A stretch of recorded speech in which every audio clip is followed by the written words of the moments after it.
We don't know what to expect either as all the work is done. Kenny Bernstein backing into his own tracks. Tripp Shumake in the team car of Billy Meyer alongside of him in the far lane. Bernstein aiming for his second consecutive win. Earlier, he had some problems back in the pits, and Steve was there.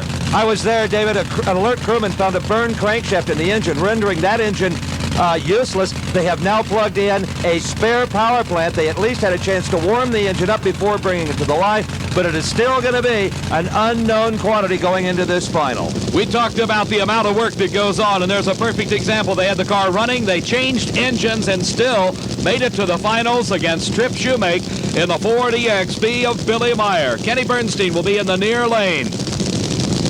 Tripp Shumake in the far lane. He has one national event win to his credit. Bernstein has won two over his years of drag racing. The LN7 of Kenny Bernstein with a close win in the previous round, and he's falling behind here as it is Tripp Shumake pulling ahead, and what a storybook finish it is. Tripp Shumake wins it. He wins it wire to wire. His crew has gone nuts. It's the Team B car collecting the honors. Susie Shumake, what a smile. Maybe a tear or two to go along with it.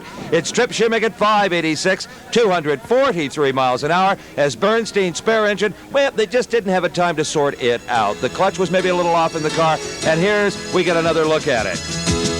As you can see, Tripp Shumake had no problem, because as he left the starting line, Kenny Bernstein started falling behind. And at the finish line, Tripp Shumake coming out of the car, and what a joyous reaction from a driver that 2 or 3 weeks ago, I am certain, would have thought, I'll never see this day come, as here he is, the event titleist at the NHRA Winston World Finals out of Phoenix, Arizona, Tripp Shumake. For more